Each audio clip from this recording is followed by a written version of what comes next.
प्रतिपक्ष भावना। इससे फिर वितर्कवादने है, तो फिर वितर्क क्या होते हैं उसको डिफाइन किया 34 में। वितर्क क्या होते हैं? ऐसे होते हैं, वितर्का हिंसादय कृतकारिता अनुमोदिता अवलोभ क्रोध मोह पूर्वक मृदु मध्य अधिमात्रा। 81 प्रकार के होते हैं वितर्क। करते क्या है? दुख अज्ञान ये फल देने वाले होते हैं, इसलिए प्रतिपक्ष रखना होता है, ये बताया 34 में। फिर 35 में जब आपको यम नियम बता दिया तो सीधे सीधे फिर यम को डिफाइन करेंगे। यम का फल क्या होगा? अहिंसा में फल मिला है वैर त्याग, नोट्स में बनाना। अहिंसा प्रतिष्ठायाम तत्सन्निधो वैर त्याग। तो अहिंसा से क्या फल मिल रहा है? वैर त्याग का। सत्य से क्या मिल रहा है? क्रिया फलाश्रयत्वम, क्रिया के फल का आश्रय प्राप्त हो रहा है, मतलब जो बोल दिए हो गया। अस्तेय से क्या मिल रहा है? सभी रत्नों पर स्थानम, सारे रत्न पता चल जाते हैं योगी को कहाँ पे क्या रखा। ब्रह्मचर्य से क्या होगा? वीर लाभ है, मतलब उसके अंदर सामर्थ्य आ जाएगा, बहुत बल। ठीक है।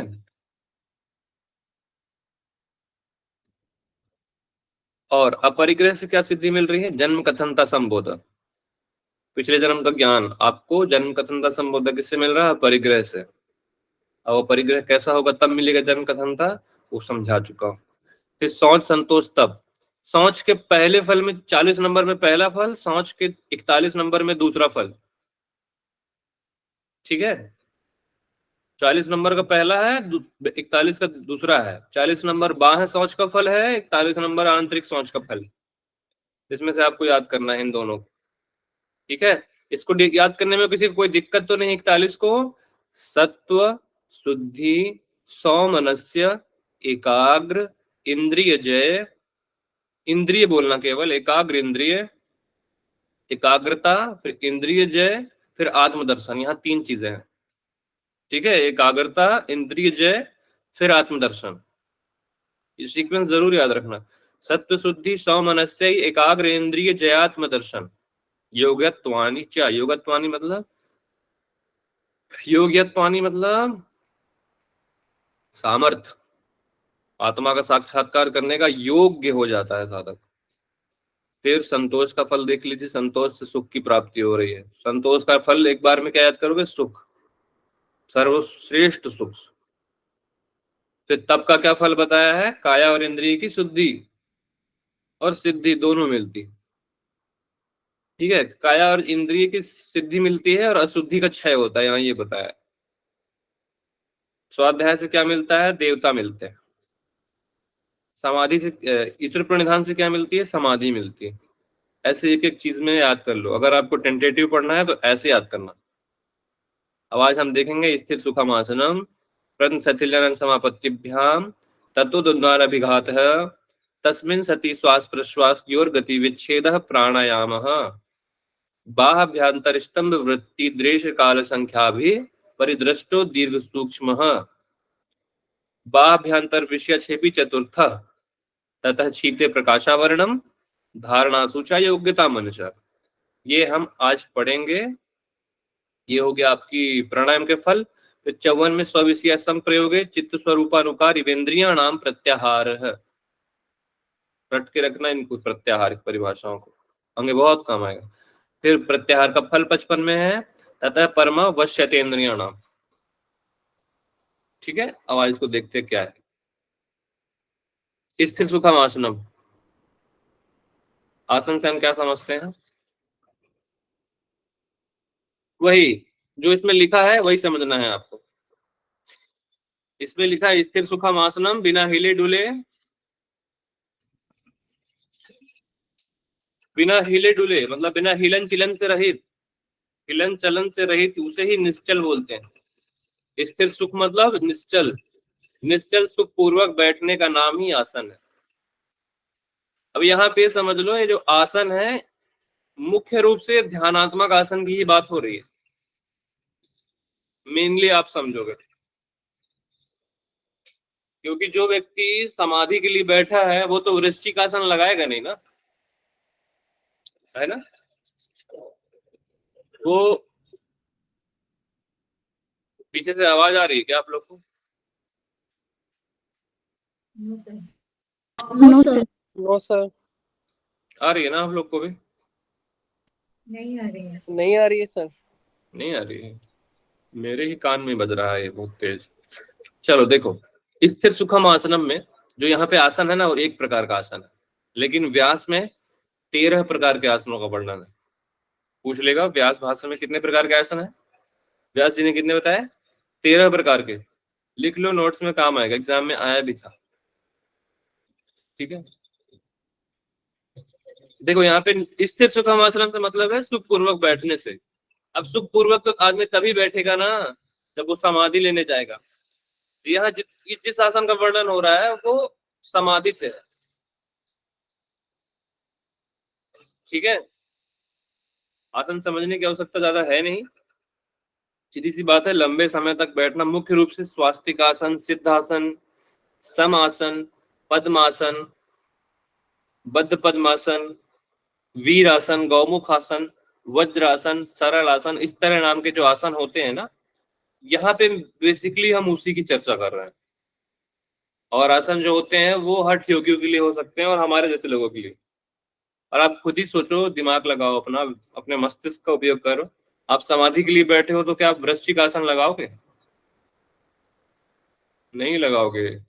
किसी एक आसन में बैठोगे निश्चल होकर, स्थिर होकर। आपका वैसे भी शरीर तो त्याग ही दोगे, देखना आगे चल के शरीर का भाव समाप्त हो जाएगा।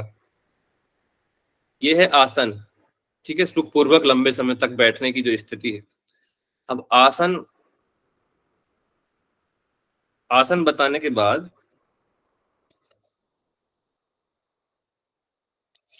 आसन का एक फल है। ठीक है, आसन से होता क्या है? प्रयत्न शैथिल्यानंत समापत्तिभ्याम, यह क्या है?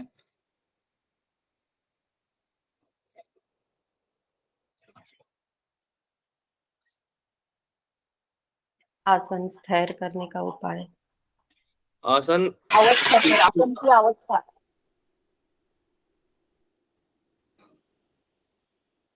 इसमें बताया है, ये जो प्रयत्न शैथिल्यानंत समापत्तिभ्याम बोला है ना, आप इसको गौर से देखो, गौर से देखो इसमें क्या लिखा है। प्रयत्न शैथिल्यानंद समापत्तिभ्याम, उक्त आसन प्रयत्न की शिथिलता से, पढ़ना ना, प्रयत्न की शिथिलता से और अनंत परमात्मा में मन लगाने से सिद्ध होता है। ठीक है, यहाँ पे एक रूप से, एक तरह से ये बोल रहा है कि साध्य से साधन प्राप्त हो रहा है। यहाँ पे तुम वास्तव में देखोगे तो आसन जो होता है प्रयत्न की शिथिलता और अनंत में समापत्ति द्वारा सिद्ध होता है। ठीक है, और यहाँ पे जो प्रयत्न है ना, वास्तव में प्रयत्न क्या है? नॉर्मली हम आसन करते हैं तो फील किया कभी, हम बहुत देर तक पश्चिमोत्तान आसन करते हैं तो क्या होता है? शरीर हिलने लगता है, शरीर में दर्द होता है।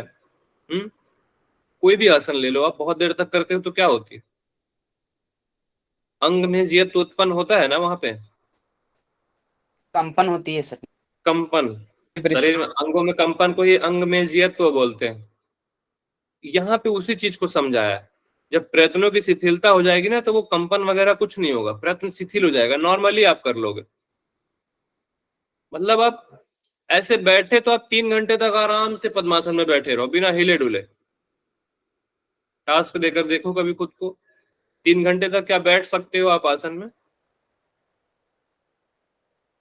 पतंजलि जी के अकॉर्डिंग यदि आप आधे घंटे 3 घंटे तक मान लो आप बिना हिले डुले पद्मासन में बैठे हो, बिना हिले डुले, समझ लो आपने प्रयत्न शिथिलता कहीं ना कहीं पहुंच गए हो। ठीक है, फिर एक आता है शरीर और एक होता है समापत्ति। ये होगी प्रयत्न की शिथिलता, शरीर से संबंधित है। फिर समापत्तिभ्याम क्या है? यहाँ पे समापत्तिभ्याम आपकी मन से संबंधित है। मतलब मन इतना क्रिया रहित हो जाता है, इतना व्यवधान रहित हो जाता है कि वह समापत्ति की ओर अग्रसर होता है ना। समापत्ति मतलब क्या है? समाधि। क्योंकि हमारा जो चित्त है, ये चित्त से संबंधित है, ये हमारा समापत्तिभ्याम। अभी आप बैठे हो कहीं पे भी, आपका कहीं ना कहीं मन जा रहा है, इसलिए शरीर हिल रहा है यहाँ वहां। जब आपका मन एक ही जगह तदाकार हो जाएगा तो फिर क्या वो मन हिलेगा? चित्त की वृत्तियां कहीं हिलेंगी? जाएंगी? नहीं जाएंगी। तो समापत्तिभ्याम से आपका संबंध मन से, और प्रयत्न की शिथिलता से आपका संबंध शरीर से है। मन या फिर चित्त की वृत्तियां जब किसी एक चीज पर या एक विषय पर लगी होती हैं, अंत में फिर जब वो समाधि में मिल जाती हैं, उसी को समापत्तिभ्याम के रूप में बताया। ठीक है, तो परमात्मा में मन लगाए रहो, शरीर है या नहीं है इससे कोई मतलब नहीं। ठीक है,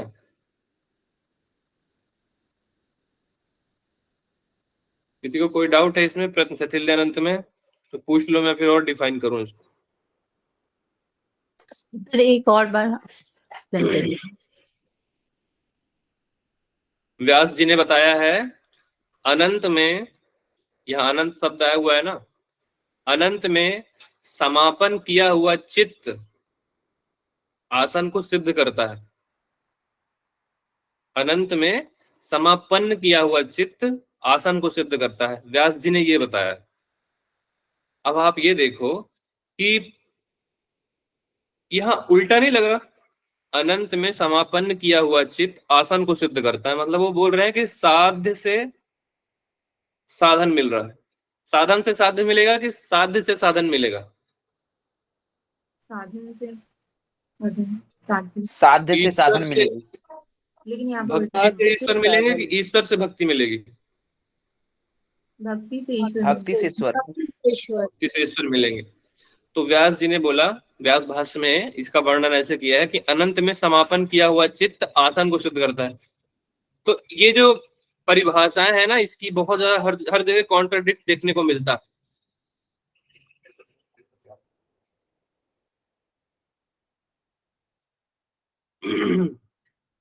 जब आकाश आदि में रहने वाली अनंतता में, आकाश तत्व कहाँ होता है हमारा, शरीर के बाहर का जो ऑरा है ना, उसमें रहने वाली अनंतता में चित्त को व्यवधान रहे तदाकार किया जाता है, तब उसकी तद्रुपता हो जाती है और शरीर का अभिमान का जो है हमें अभाव हो जाता है, मतलब शरीर है या नहीं है वो समाप्त।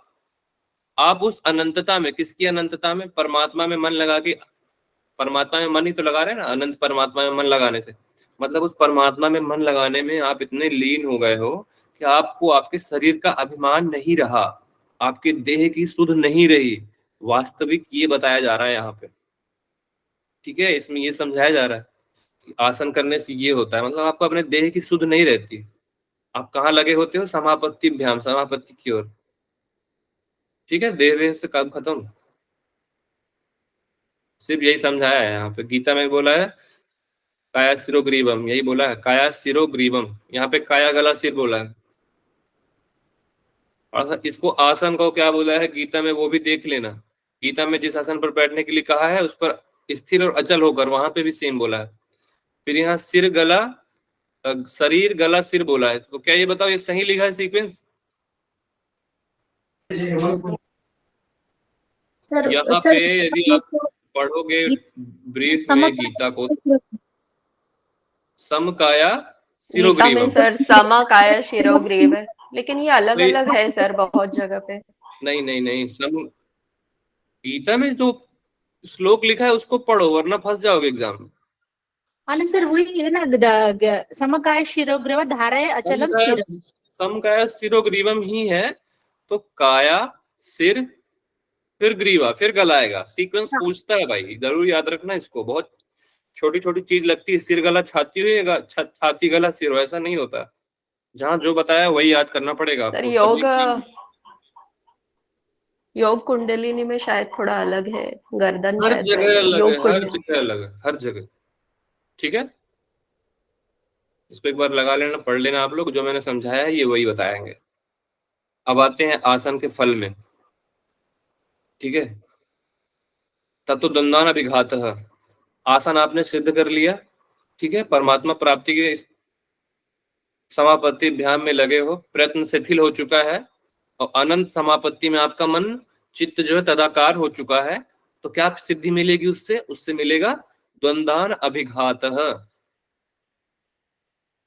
द्वंद्वा अब न अभिघात, मतलब इसमें जो द्वंद्व होते हैं ना, द्वंद्व मतलब क्या, दो।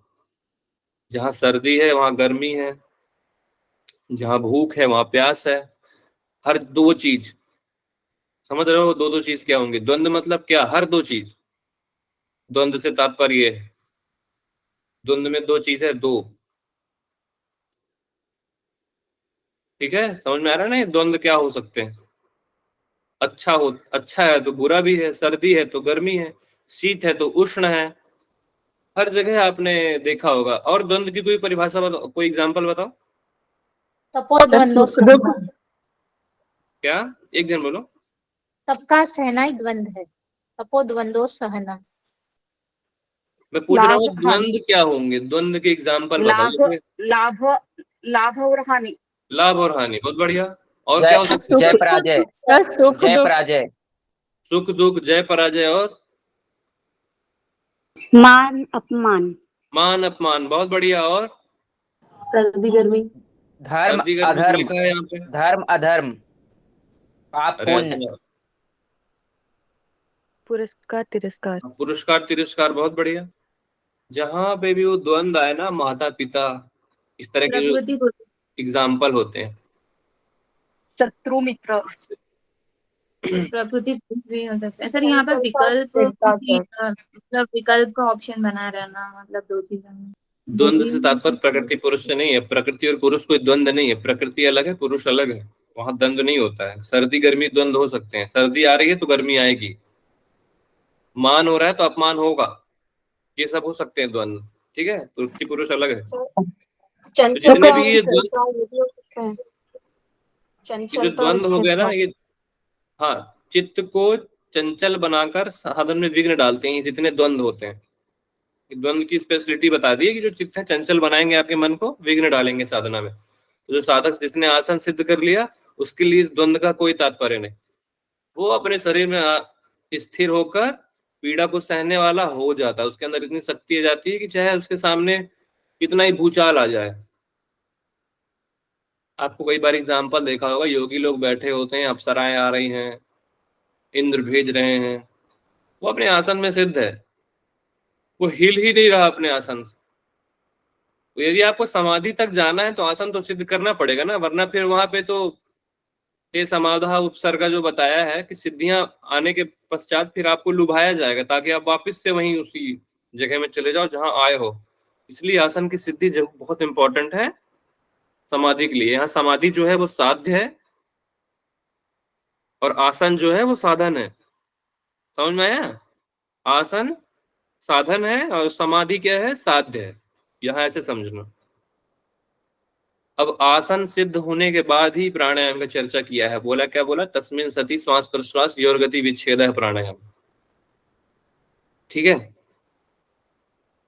तस्मिन सति मतलब, तस्मिन सति से तात्पर्य क्या है, एग्जाम में प्रश्न आ जाए आपसे, इसको अच्छे से देखो। यदि आप, तस्मिन सति से तात्पर्य क्या है, उस आसन की सिद्धि जो अभी उस हमने आसन आसन की, से तस्मिन सति मतलब उस आसन की सिद्धि से। श्वास प्रश्वास की गति का रुक जाना ही प्राणायाम है। श्वास प्रश्वास योर गति विच्छेद है प्राणायाम। ठीक है, योर गति में यो है, श्वास प्रश्वास योह, श्वास प्रश्वास योह गति विच्छेद प्राणायाम। संधि विच्छेद ऐसे किया करो। श्वास और प्रश्वास की गति का रुक जाना ही प्राणायाम। अब इसमें देखो आप लोग क्या बोला परिभाषा, प्राणवायु का शरीर में प्रविष्ट होना श्वास है, ठीक है, बाहर निकलना प्रश्वास है। इन दोनों की गति का रुक जाना, मतलब प्राणवायु की गमनागमन जो रूप क्रिया है, यहाँ मुख्य रूप से केवली प्राणायाम की बात हो रही है। गमनागमन रूप जो क्रिया है, श्वास अंदर जाना बाहर आना, ये क्रिया बंद हो जाए तो प्राणायाम का ही सामान्य लक्षण बताया है यहाँ। ठीक है, सर रुक जाना आसन मतलब की स्थिति कुंभक से क्या करना? देखो अभी आगे चर्चा करेंगे, इसके बाद टाइप्स जो आएंगे ना वहां पे इसका आपको हम सॉल्यूशन बताएंगे, तभी आप समझना, वरना अभी कंफ्यूज हो जाओगे। आसन की स्थिरता के अभ्यास के बिना जो प्राणायाम करते हैं वे गलत रास्ते पर है। किसके लिए, आपके लिए है कि योगी के लिए है ये? अब हमारे लिए सर, हमारे लिए, हमारे लिए नहीं, आपके दोनों के लिए लिए सर। यही है, आपके लिए यही है कि आप आसन की स्थिरता हो या ना हो, आप प्राणायाम करो। ये नहीं कि आपके आसन की स्थिरता नहीं हुई है तो आप अनुलोम विलोम ही ना करो, नाड़ी शुद्धि ही ना करो, तब तो आसन की स्थिरता में ही जीवन खत्म हो जाएगा। ये आपके लिए नहीं है। जो समाधि के लिए जा रहे हैं या फिर लोग के लिए, उनके समाधि लिए। के लिए जा रहे हैं, वहां वास्तव में जो ये चीज है ना उनके लिए, आप अपने ऊपर ले लेते हो और अपने आप को एक तरह से प्रमाद और आलस्य में घिरा लेते हो। आसन की स्थिरता भी सिद्ध नहीं हुई, प्राणायाम क्या करें, चलो आसन ही करते हैं। लगे हैं, मैंने देखा है कई बार, मैंने भी पूछा है, उत्तराखंड में ऋषिकेश में ले कर आ रहे हैं आसन, एडवांस आसन है, मुड़ना तोड़ना लगा है शरीर का, क्या मिल रहा है उससे? कुछ मिल रहा है? उतने ही मन लगा के प्राणायाम ध्यान सिद्ध किया होता तो शायद योग बहुत आगे बढ़ जाता। और ट्रैक्टर बचता है यार। सर हमें भी आसन बोला करना है ना कि आपको जितना हो सके उतना आप उस मतलब जो प्रपोर्शन है वो आपके हिसाब से ही रहेगा। तो ऐसे तो नहीं कि योगियों के लिए ही बोला है। जैसे कि अष्टांग योग तो सिर्फ हमारे लिए ही बताया है ना, जो उच्च कोटि के साधक नहीं है, जो समझ नहीं पाते, जिसे आधार की जरूरत है। आप अष्टांग योग अपने लिए ले सकते हो मैम, पर आप समझ रहे हो बात में क्या कहना चाह रहा हूँ? सीधी सीधी बात है, हम लोग आसन करते हैं फिट रहने के लिए। यहाँ जो आसन कर रहे हैं वो समापत्तिभ्याम के लिए हो रहा है। पढ़ रहे हो सूत्र, सूत्र देख के क्या समझ में आता है आपको? प्रश्न की शिथिलता हो रही है तो समापत्तिभ्याम हो रहा है। पढ़ रहे हो ना उसको, उसको पढ़ के क्या समझ में आता है? खुद से सोचा है कभी? हम जो करते हैं नॉर्मली क्या होना चाहिए, हमारा लक्ष्य होना चाहिए नॉर्मली जो हम जीवन जीते हैं, भोगी जीवन, योगी जीवन नहीं जी रहे हम, भोगी जीवन जीते हैं। यदि योगी जीवन जीना है तो थोड़ा सा और पालन करना होगा, यम नियम और थोड़ा सा आहार का पालन करना होगा, तब जाकर हम योगी की श्रेणी में आएंगे। अभी हम भोगी की ही श्रेणी में आते हैं जब तक हम इन सब चीजों को नहीं पालन करते। आयुर्वेद में साफ वर्णित है किसी भी व्यायाम को कब तक करना चाहिए, जब तक कपाल में, यहाँ माथे में जब तक आपके पसीना ना आ जाए, आपके अंडर आर्म्स में यहाँ पे पसीना ना आ जाए, तब तक आपको व्यायाम करना चाहिए। ये आयुर्वेद में वर्णित है। आयुर्वेद सीधी सी बात है, स्वस्थ रहने के लिए बहुत अच्छी चीज है। तो बहुत ज्यादा, बहुत शरीर को तपाने से कोई मतलब है नहीं। आप सोचो कि मैं 10 घंटा, 3 घंटा, 4 घंटा योगा करूंगा तो फल मिलेगा, ऐसा नहीं होता है। आपने ऑक्सीडेटिव स्ट्रेस पढ़ा है कभी? ये जो शरीर हमारा बूढ़ा हो रहा है ना, उसमें ऑक्सीडेटिव स्ट्रेस कार्य करता है। उसमें साफ वर्णित है कि बहुत ज्यादा हैवी एक्सरसाइज से या फिर हैवी प्राणायाम से ऑक्सीडेटिव स्ट्रेस बढ़ता है। तब तो उल्टा हो रहा है, प्राणायाम करने से हमारा ऑक्सीडेटिव स्ट्रेस बढ़ रहा है, आसन करने से बढ़ रहा है। इसलिए लाइट करने को बोला है वहां पे, ऑक्सीडेटिव स्ट्रेस कम करने के लिए। रिसर्च पेपर पढ़ना कभी ऑक्सीडेटिव स्ट्रेस का, समझ में आएगा। चलो खैर, अभी आप लोग इसको समझो। अब प्राणायाम के भेद को समझाने के लिए 3 प्रकार के प्राणायाम का वर्णन इस सूत्र में है। बाह्य, अभ्यंतर, स्तंभ वृत्ति। अब देखो यहाँ पे वृत्ति क्यों बोला है, वृत्ति क्यों बोला है? ये सोचा नहीं? वृत्ति को हम प्राण से लेंगे सर, हवा से लेंगे, प्राण वायु को बाहर निकालेंगे, बाह्य वृत्ति हो गया। अब अभ्यंतर वृत्ति हो गया, प्राण वायु को अंदर लेना। मैं अभ्यंतर बाह्य नहीं पूछ रहा, वो तो सबको मालूम है कि बाह्य मतलब बाहर, अभ्यंतर मतलब अंदर, स्तंभ मतलब कहीं भी हो रोक देना। वृत्ति क्यों बोला? प्रश्न है, वृत्ति क्यों बोला? सब वृत्तियों को दूर करने के लिए ही हम ये करेंगे प्राणायाम, जो हमारे अंदर जो वृत्तियां हैं उनको दूर करने देखो, के लिए। आपको मैंने एक परिभाषा बताई थी, चले वाते चले चित्तम। जब तक हमारा वात हमारे शरीर में चल रहा है तब तक चित्त भी चलता रहेगा, स्थिर नहीं होगा। तो वात को, शरीर को भी, जो वात है आपका, जो प्राण वायु जिसको बोल रहे हैं ना हम, अंदर जाना बाहर जाना, और आपने अंतरायों में भी पढ़ा है शायद, सॉरी उपंतराय में पढ़ा है ना। उपंतराय कौन कौन से होते हैं? विक्षेप दुःखद और मनस्संग, श्वास में, श्वास अंग में। श्वास प्रश्वास, श्वास प्रश्वास में क्या समझा आपने? वो भी एक वृत्ति बताई ना वहां पे एक अंतराय बताया था ना। वहां पे तो अंतराय बता रहे हैं, यहाँ पे तो प्राणायाम बता दिया। अंतर समझ में नहीं आता? श्वास प्रश्वास भी जो हम कर रहे हैं ना, ये हमारे समाधि की दृष्टि से, ये हमारे मन को, हमारे चित्त को एक ध्येय में लगने नहीं देंगे। ठीक है, बोलते हैं ना किसी एक विषय में पहले तो हम लगाते हैं, तब सबीज होता है। सभी जो निर्बीज नहीं है, किसी एक विषय में तदाकार होना है, तो वो जो एक चीज है, एक विषय, आपके परमात्मा का कोई भी रूप हो सकता है, सबीज साकार कुछ भी, केवल उसका ध्येय होना चाहिए। आपके श्वास प्रश्वास की गति भी आपको ना मालूम हो, श्वास अंदर है कि बाहर है, इस तरह की स्थिति से ही वो समाधि सिद्ध होगी। समझ में आ रहा है? ये सर, यानी कि जो गति है वो बहुत धीमी हो जाएगी, फिर जिस वजह से हम बहुत लंबे टाइम तक फोकस कर सकते हैं, कंसंट्रेट कर सकते हैं फोकस कर सकते हैं, हाँ। तो ये जो आपका वृत्ति बोला है ना, इसीलिए बोला है श्वास को, यहाँ पे वृत्ति रूप में बताया है। बाह्य वृत्ति, अभ्यंतर वृत्ति, स्तंभ वृत्ति, ये तीनों क्या है?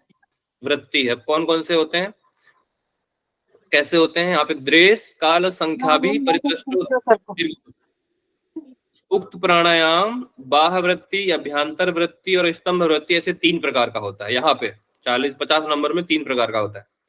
फिर वह क्या बताया? देश काल संख्या भी, देश काल संख्या मतलब 3 चीजें, देश काल और संख्या द्वारा भली भांति देखा जाता है। और फिर दीर्घ सूक्ष्म मतलब लंबा और हल्का होता जाता है। अब आप प्राणायाम कर रहे हो, शुरू में आपकी जो देश से तात्पर्य क्या होगा और काल से तात्पर्य क्या होगा, संख्या से तात्पर्य क्या होगा? देश मतलब आपने पूरक किया, पूरक रेचक कुंभक सब में देश होगा भाई, ठीक है। बाह्यांतर स्तंभ तीनों में देश होगा, तीनों कंडीशन में देश काल संख्या लगती है। कैसे लगती है? देश से तात्पर्य क्या है? रेचक किया, नासिका तक प्राण का, सॉरी रेचक किया तो नासिका तक प्राण का निकलना, तो यहाँ देश क्या हो गया आपका? नासिका से प्राण का निकलना, तो नासिका आपकी देश हो गई, ये पूरक में हो गया, सॉरी रेचक में हो गया। अब मैं पूरक में बोलूं, पूरक में श्वास का मूलाधार तक जाना, तो देश क्या हो गया? यहाँ पे मूलाधार तक जा रहा है आपका श्वास, तो मूलाधार आपका देश हो गया। फिर कुंभक में क्या होगा आपका देश? कुंभक में नाभि चक्र आदि में श्वास को रोक देना, तो यहाँ पे देश क्या हो गया आपका? नाभि चक्र आपका देश हो गया। केवल देश की बात हो रही है पूरक, कुंभक, रेचक में। फिर इसी तरह से काल की बात करें, समय से देखा हुआ मतलब 2 सेकंड में रेचक, 1 सेकंड में पूरक और 4 सेकंड में कुंभक, ये काल हो गया, ठीक है। अभी संख्या क्या होगी इसमें? कितनी बार किए हैं? इतनी संख्या में पहला, इतनी संख्या में दूसरा और इतनी संख्या में तीसरा प्राणायाम। इस तरह जो अभ्यास करते करते हम, जो हमने पढ़ते हैं ना 12, क्या हठ योग में क्या बताया है आपको? 20, 25, 40, 20, 80, 40। 20, 80, 40 से क्या समझते हो? कैसे नापोगे? पूरा कैसे नापोगे? कैसे 20 बार नापोगे? प्राण रेचक ले, 20 बार पूरक लेना है, 40 बार अपने को रोकना है, फिर 20 बार अपने को रेचक करना है, 80 बार रोकना है। डबल रेचक करना है और रेचक से जितना डबल है उसका पूरा कुंभक करना है। 20, 80, 40 होता है, ठीक है। 20 बार पूरक मतलब 20 मात्रा का पूरक, 80 का कुंभक और 40 का रेचक, ये होता है किसमें? उच्चतम वाले में, ठीक है। इसकी मात्रा ऐसे बढ़ाई जाती है 20, 80, 40 की। आप कैसे समझोगे इसको, प्राणायाम को? अगर आपसे बोला जाए कि योग दर्शन में प्राणायाम कैसा होना चाहिए, यहाँ प्रणव रूपी प्राणायाम होगा, क्योंकि तस्य वाचक प्रणव, हर जगह आप उस ओम को ही देखिए। पढ़ के आ रहे हो ना, खुद से देखा करो। तो देश काल संख्या द्वारा धीरे धीरे अपने प्राण को बढ़ाना, कहाँ रुका, कितना देर रुका, कितनी संख्या तक रुका, ऐसे करते करते जब आप प्राणायाम करोगे ना, तो आपका प्राण लंबा और हल्का हो जाएगा। दीर्घ सूक्ष्म इसको बोला है, ठीक है। ये इसके भेद का और 3 प्रकार का वर्णन आपको बता दिया। बाह्य क्या होगा, अभ्यंतर क्या होगा, स्तंभ क्या होगा? श्वास को बाहर रोकना बाह्य, अंदर रोकना अंदर, अंदर रोकना अभ्यंतर। स्तंभ क्या हो गया? बाहर हो या अंदर हो, अभी आपको ये मालूम है बाहर रोका है या अंदर रोका है, ये स्तंभ वृत्ति हो गई। कुंभक, क्योंकि जब वहां पे विषया छेपी आएगा तब फिर तब कंफ्यूज हो जाओगे ना आप, क्योंकि बहुत लोग का मतभेद है, आप पढ़ोगे भी तो अच्छे से। बा हो गया, अभ्यंतर हो गया, स्तंभ हो गया। अब चौथे प्राणायाम का वर्णन। कितने प्रकार का वर्णन है? 4 प्रकार का। बाह अभ्यंतर के विषय से रहित चतुर्थ नंबर का प्राणायाम, जिसको विषयक्षेपी प्राणायाम बोलते हैं। बाह में क्या था? श्वास को बाहर रोका था। भीतर में क्या था? भीतर रोका था, को हम लोग अभ्यंतर बोला। स्तंभ को क्या बोला? या तो अंदर रोका या बाहर रोका, वो स्तंभ वृत्ति हो गई। तो विषयक्षेपी चतुर्थ कैसे होगी? इसमें बाहर और भीतर का विषय ना हो, केवल कुंभक। केवल कुंभक। ठीक है, कई लोग जो होते हैं ना, स्तंभ वृत्ति को ही ये चौथा प्राणायाम बोलते हैं। इसमें आप पढ़ोगे भी गौर से तो मिलेगा, लेकिन यहाँ पे यही अंतर है। स्तंभ में भी आप वैसे तो समझोगे ना, तो स्तंभ वृत्ति और ये जो चौथा है विषयक्षेपी, दोनों सेम सेम दिखाई देता है, पर उसमें एक अंतर है। पता है कैसा? गौर से सोचे हो कभी, बाभ्यंतर, स्तंभ वृत्ति और विषयक्षेपी क्या अंतर है? कभी गौर किए हो? मैं मालूम है पहले पढ़ा होगा आप लोगों ने सब।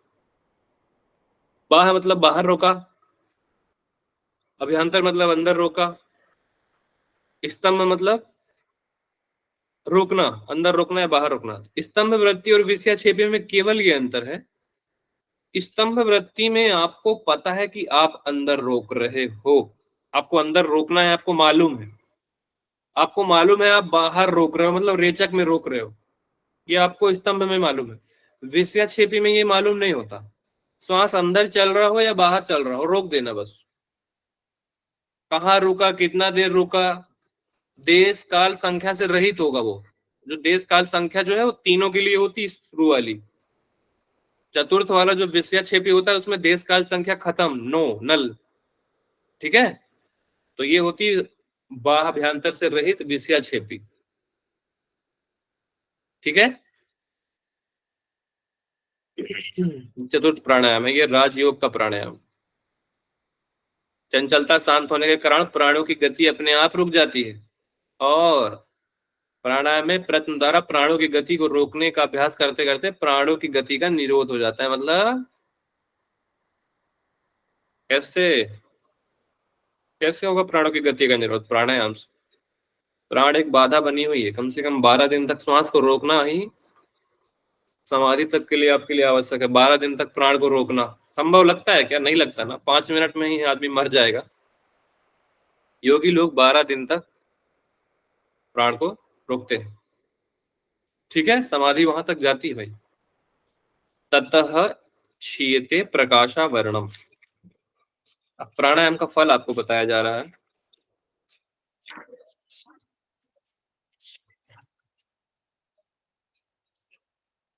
उक्त प्राणायाम के अभ्यास से प्रकाश के ज्ञान का आवरण क्षीण हो जाता है। तब तो लगता होगा कि प्रकाश का आवरण, प्रकाश के ज्ञान का आवरण क्षीण हो रहा है, तब तो खराब, ये तो अच्छी बात नहीं, ये तो बुरी बात लगती है ना। नहीं, इसमें पूषण पावरणु वाला आपने पढ़ा है ईशावास्य उपनिषद में, उसमें बोलते हैं ना सूर्य भगवान से, मतलब हिरण्यगर्भ से, कि आप अपनी प्रकाश की जो प्रभा है वो हटा दीजिए ताकि हम आपका दर्शन कर सकें, आपके मुख को देख सकें। जो उसमें परिभाषा बताई हुई है वहां पे, वैसा ही समझो इसको भी। ततः क्षीयते प्रकाशावरणम। प्रकाश और प्रकाश का आवरण दो अलग अलग है। प्रकाश क्या है? एक शुद्ध चेतन रूप प्रकाश, परमात्मा। ठीक है, उसको घेरा कौन हुआ है आवरण के रूप में? कर्म, संस्कार, अविद्या, क्लेश, ये सारे लोग जो है ये आवरण है उसके। तो प्राणायाम करने से इन आवरणों का क्षय होता है, प्रकाश का क्षय नहीं होता। प्रकाश का जो आवरण है, जो उस प्रकाश को बांध के रखे हैं, जिस वजह से आप उस प्रकाश को नहीं देख पा रहे। प्रकाश कहाँ है? आपके ही भीतर है, आपके ही अंतःकरण, आपके ही चित्त में है, आपके ही पुरुष आपके ही भीतर है। उस पुरुष प्रकाश को आप नहीं देख पा रहे हो, तो उस आवरण को ही आपको क्षीण करना है। आवरण क्या हो सकते हैं? आपका कर्म संस्कार हो सकता है, अविद्या आदि क्लेश हो सकते हैं। ये सारे ही सारे क्या हैं? आपके पर्दा, इसको आवरण बोला है यहाँ पे। ठीक है, फिर जैसे जैसे आप अभ्यास करते जाएंगे, ये पर्दा क्या होते जाएगा? दुर्बल होते जाएगा। मतलब ये आवरण क्या होते जाएगा? दुर्बल होता जाएगा, क्षीण होता जाएगा, जैसे जैसे प्रैक्टिस करते जाओगे। जब क्षीण हो जाएगा तो साधक का ज्ञान कैसा हो जाएगा? सूर्य की भांति प्रकाशित हो जाएगा, प्रकाशावरण। ठीक है, साधक का ज्ञान कैसा हो जाएगा? सूर्य की भांति। इसलिए साधक को प्राणायाम का अभ्यास अवश्य करना चाहिए। समझ में आ गया ना ये क्या है? तथा शीते प्रकाशावरणम, वो प्राणायाम प्रकाश के आवरण का क्षय कर देता है, जिससे प्रकाश दिखाई देने लगता है। वो प्रकाश कैसा होगा? ईश्वरमय होगा। ठीक है, अलौकिक होगा। प्राणायाम के दो फल होते हैं। पहला हो गया तथा शीते प्रकाशावरणम, दूसरा हो गया धारणासुचा योग्यता मनसा। प्राणायाम के कितने फल हो गए? 2। पहला बता दिया, दूसरा बता रहा हूं, नोट्स ऐसे ही बनाना। और क्या होता है प्राणायाम करने से? प्राणायाम करने से मन की इतनी योग्यता हो जाती है कि जहां भी जिस किसी में वो अपनी धारणा लगाने का कोशिश करे, प्रयास करे, उसकी धारणा वहां स्थिर हो जाती है। समझ रहे हो? क्योंकि प्राणायाम से क्या स्थिर हो रहा है? मन स्थिर हो रहा है ना। मन के स्थिर होने से यहाँ बताया जा रहा है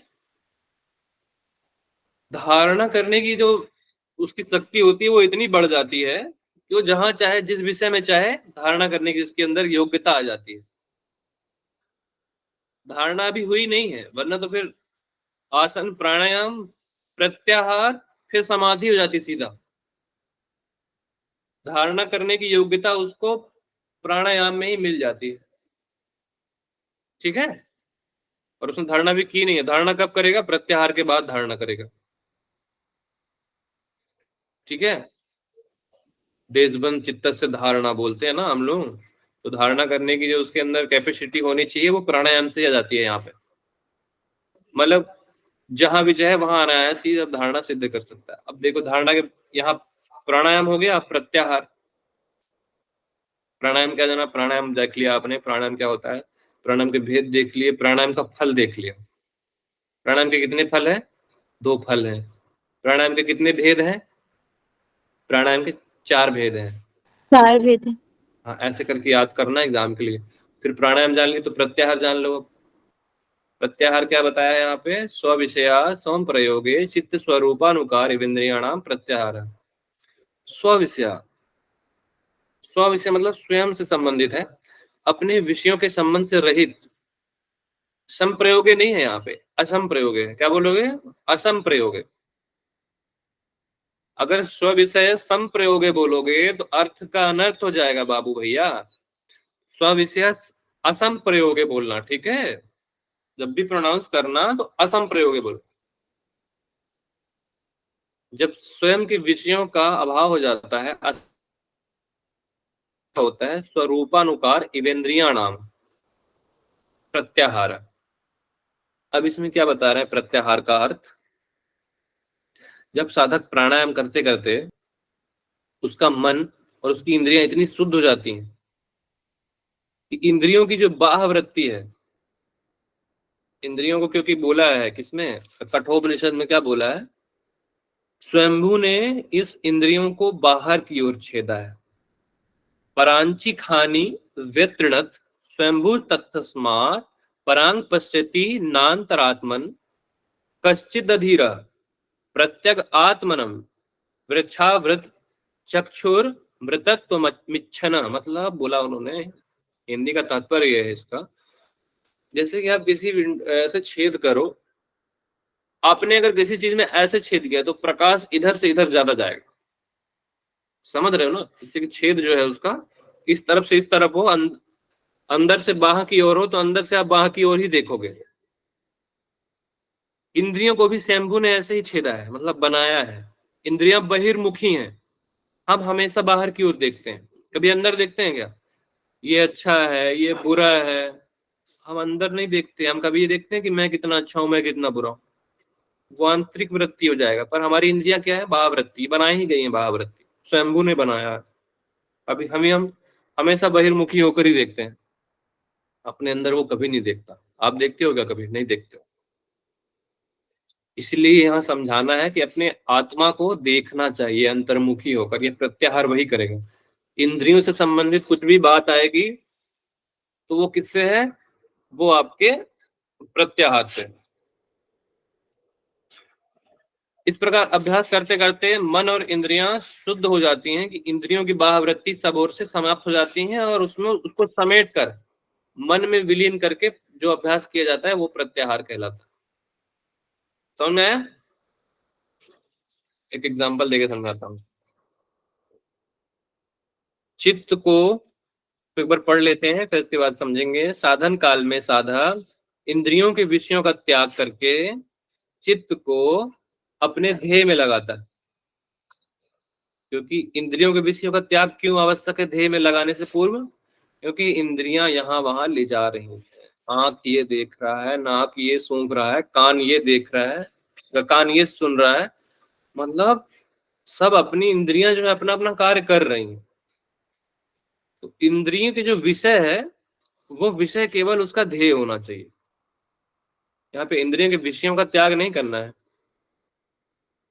इंद्रिय का जो विषय है केवल ध्येय में होना चाहिए, केवल ध्येय में, तभी जाकर ये प्रत्याहार कहलाएगा। केवल एक विषय में अपने चित्त को लगाना, ध्येय में लगाना, ये प्रत्याहार है।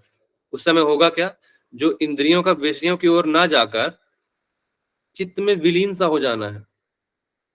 इंद्रियों में नहीं जा रहा है आपका मन, कहाँ जा रहा है? चित्त में ही लीन हो रहा है, विषयों में। विषयों में नहीं जा रहा, केवल चित्त में विलीन हो गए हो। यह प्रत्याहार की सिद्धि होने की पहचान है। यदि उस समय भी इंद्रियां पहले के अभ्यास से इसके सामने बाह्य वृत्तियों का चित्र उपस्थित करती रहे तो समझना चाहिए कि प्रत्याहार सिद्ध नहीं हुआ।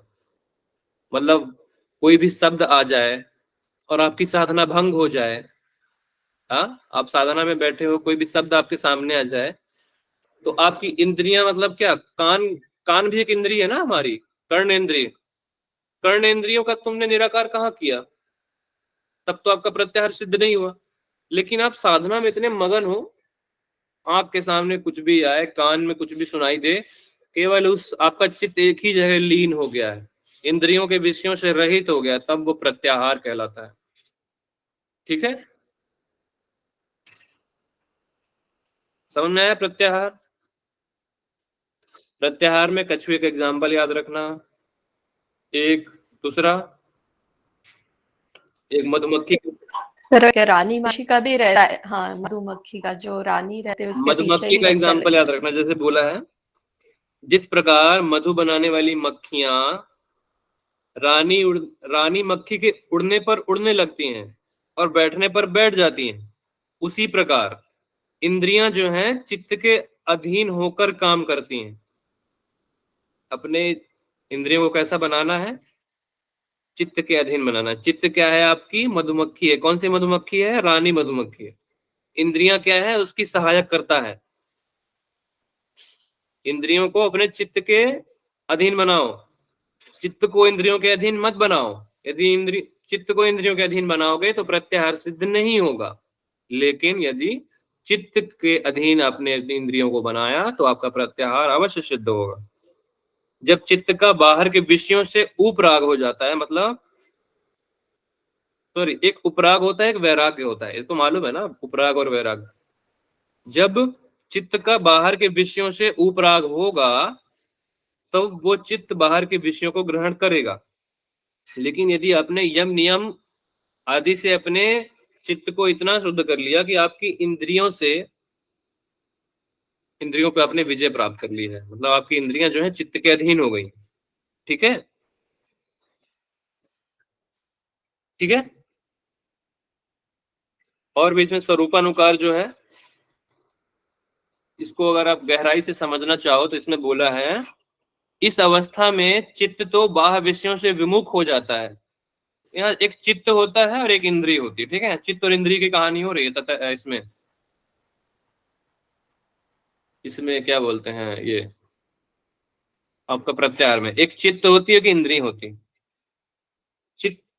इस अवस्था में चित्त तो बाह्य विषयों से विमुख होकर आत्म तत्व के अभिमुख होता है, चित्त। लेकिन इंद्रिय जो होती है वो केवल बाह्य विषयों से विमुख होती है, उसको आत्म तत्व के सम्मुख अभिमुख नहीं होती वो।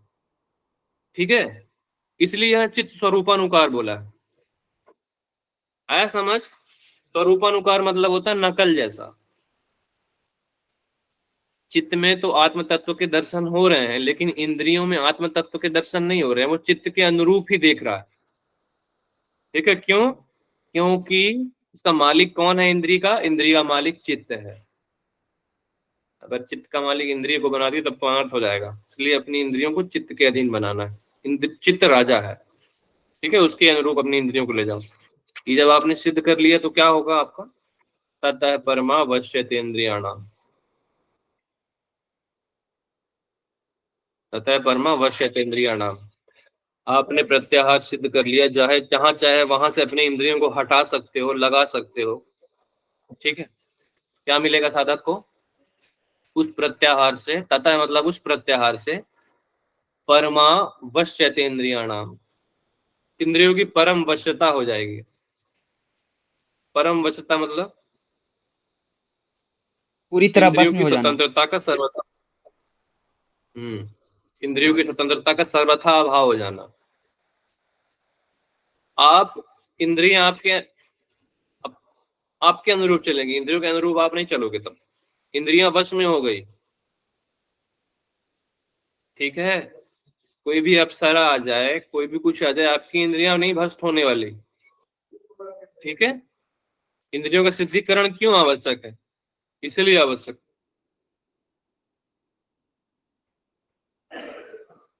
जब आपका प्रत्याहार सिद्ध हो जाएगा ना, तो इंद्रिय विजय के लिए अन्य किसी प्रकार की आवश्यकता नहीं रहेगी। ठीक,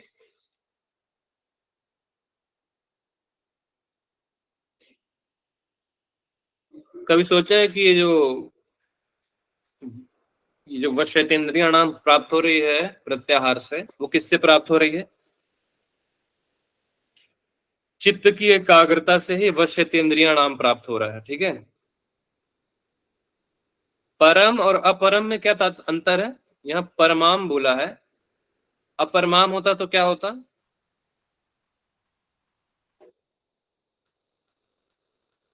एक शब्द में बताना है। यदि परमाम वश्यतेंद्रियाणाम बोला है और यदि अपरमाम वश्यतेंद्रियाणाम बोला होता तो क्या होता? यदि केवल यहाँ अपरमाम बोला होता ना, अपराम अपरमाम, तो यहाँ पे शब्द आदि विषय उसके होते, शब्द आदि विषय उसके होते, लेकिन परम बोला है तो वहां पे किसी भी प्रकार का विषय नहीं रहेगा। ठीक है, विषयों में प्रवृत्ति होगी ही नहीं उस योगी की, इंद्रिय जय हो जाएगा, वो आपकी इंद्रियां आपके अनुरूप चलेंगी, आपके चित्त के अनुरूप। यही प्रत्याहार की सिद्धि है। ठीक है, इस प्रकार इति साधन पाद हो गया। कल आप एक काम करो, कल आप लोग साधन पाद याद करके आओ, कल मैं आपसे पूछूंगा। ठीक है।